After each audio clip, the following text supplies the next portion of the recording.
насб ва аз нав барқароркунии системаи амалиётии Windows 7.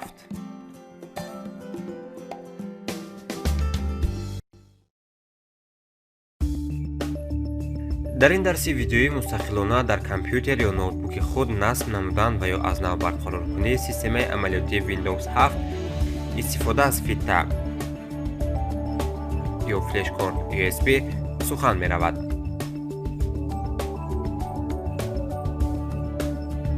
пеш аз насб намудани системаи амалиётии Windows 7 бояд қоидаҳои зеринро ба назар гирифт. маълумот оид ба параметрҳои компютери фардии худ дошта бошед, яъне ҳадди аққал қисмҳои компютери шумо чунин параметрҳоро дошта бошад. протсессор на камтар аз 1 ГГц, хотираи фаврӣ оперативная памят на камтар аз 1 ГБ, ҷойи холигӣ дар диски сахт жесткий диск, диске ки дар он системаи оператсионӣ насб карда мешавад одатан диски S аз 16 ГБ зиёд бошад. корти тасвирӣ видеокарта 128 МБ хотира дошта бошад.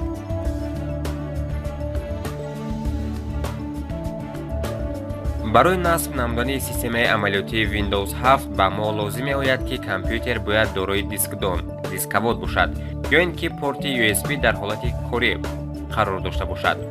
дар ҳолати надоштан ё кор накардани дискдон метавон аз флешкорт ки дар он системаи амалиётии Windows 7 сабт гардидааст истифода барем.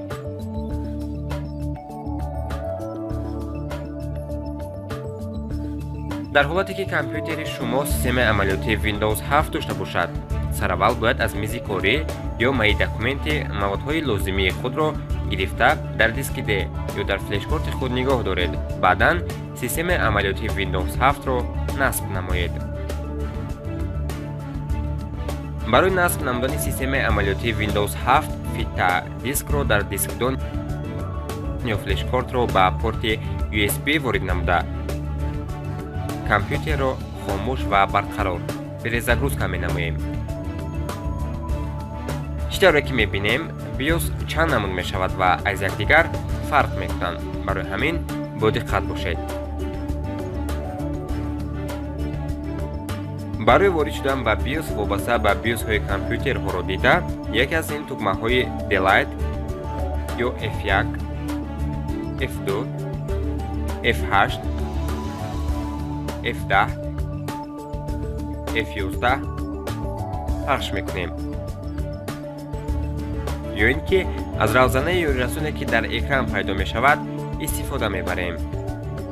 аз тугмаҳои клавиатура, тугмаҳои чапу рост ё болою поён, стрелка истифода бурда ба сатри boot ворид шуда boot device priority-ро интихоб менамоем ва Enter-ро пахш мекунем. дар равзанаи пайдошуда чӣ тавре ки мебинед бояд бо ёрии клавиатура дар ҷои аввал дискдон дисковод ё флешкортро гузорем, чунки ҳар вақта бар ин якум диски сахт жесткий дискро нахонад, чунки барнома сабт карда намешавад. чӣ тавре ки дидед дискдон дисководро CD-ROM ё DVD-ROM интихоб карда ё ин ки флешкорт USB-ро интихоб намуда баъдан тугмаи F10 яъне сахранитро пахш менамоем. инчунин метавонем бо дигар роҳ ба менюи BIOS ворид шавем, яъне бо тугмаҳои ESC, F8, F9, F10, F11, F12 ки дар равзанаи мо нишон дода шудааст, лекин дар дигар компютер метавонад дигар намуди тугмаҳо бошанд. аз менюи пайдошуда Press F11 for boot менюро интихоб намуда тугмаи F11-ро пахш мекунем. баъдан дар равзана як менюи хурд бо номи Place Select Boot Device пайдо шуда дар он ҷо бо ёрии клавиатура USB флешкортро интихоб намуда тугмаи Enter-ро пахш менамоем.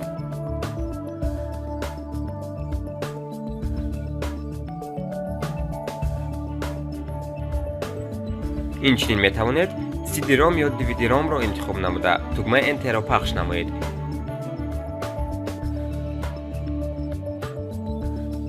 чӣ тавре ки дискро дар дискдон гузошта будем, компютерро хомӯш ва барқарор перезагрузка мекунем. баъдан дар экрани компютер равзанае бо навиштаҷоти зерин Press any key to boot from CD or DVD пайдо мегардад. дар чунин ҳолат фита диск аллакай омода аст. дар ин ҳолат метавонед яке аз тугмаҳои клавиатура одатан тугмаи пробелро пахш намоед. дар натиҷа ба шумо рӯйхати якчанд намудҳои системаи амалиёти Windows 7 пешниҳод карда мешавад.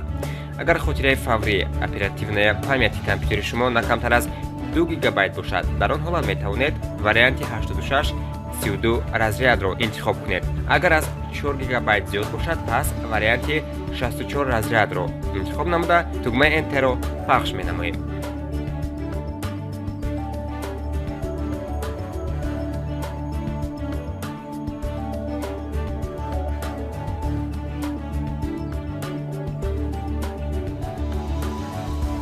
баъдтар дар равзана ду забон пайдо мешавад ки бояд аз ин якеро интихоб намоем, яъне русский, ва тарафи чапи мушакро пахш мекунем. дар дуюм равзана бошад, боз русскийро интихоб намуда тугмаи далеро пахш менамоем.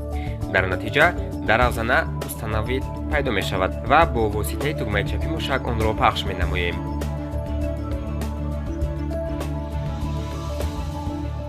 читавре ки дар боло зикр карда будем, дар равзана мувофиқи параметрҳои компютер системаи амалиёти Windows 7ро ҷудо карда нишон дода шудааст. агар хотираи фаврии оперативнаи памяти компютери шумо на камтар аз 2 гигабайт бошад, метавонед варианти 86 разрядро интихоб кунед. агар 8 гигабайт бошад, варианти 64 разрядро интихоб намуда тугмаи далеро пахш менамоем.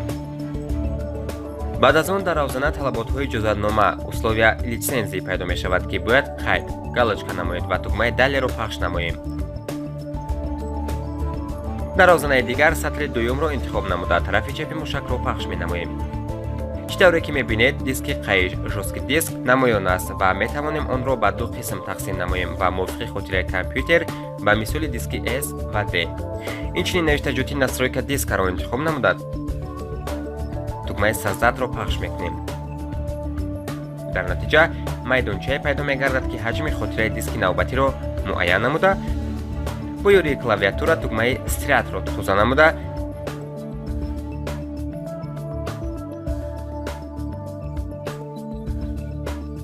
тугмаи Preminitро интихоб мекунем.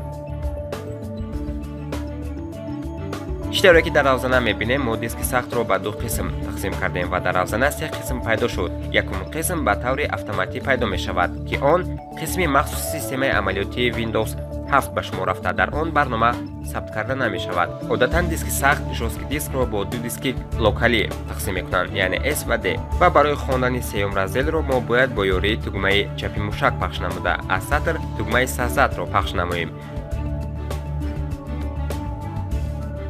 ва тугмаи Preminitро интихоб мекунем. чӣ хеле ки мебинед, сеюм раздели мо омода шуд. баъди ташкил намудани дискҳои локалӣ, диски S-ро барои насб кардани системаи амалиёти Windows интихоб намуда тугмаи далеро пахш менамоем. дар ҳолате ки компютери шумо барномаи пештараи системаи амалиёти Windows 7 дар худ дошта бошад, аввал онро дар сатри поёнӣ тоза намуда форматировать мекунем. баъдан системаи амалиёти Windows 7ро сабт намоед. раздели дуюмро интихоб менамоем ва тугмаи далеро пахш намуда сипас бо таври автоматӣ насби системаи амалиёти Windows 7 шурӯъ мегардад ки тақрибан 15-25 дақиқаро мегирад. то сабт шудани барнома интизор мешавем. баъдан компютер ду маротиба хомӯш ва барқарор перезагрузка мешавад ва сабти худро давом медиҳем.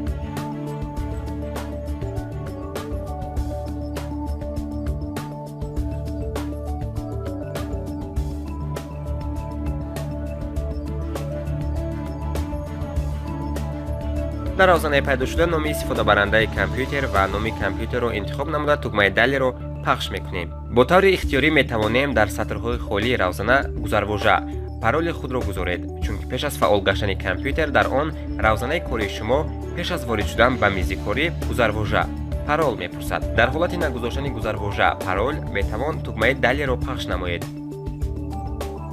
дар ин равзана сатри сеюмашро интихоб намуда тугмаи чапи мушакро пахш менамоем. баъд аз он соати компютерро ба танзим дароварда ва тугмаи далеро пахш мекунем. сипас дар розанаи мазкур сатри сеюмро интихоб карда тугмаи чапи мушакро пахш мекунем ва то омода шудани барнома мунтазир мешавем. баъди омода шудан шумо метавонед дигар барномаҳо ва драйверҳоро сабт намоед. ташаккур ба диққататон.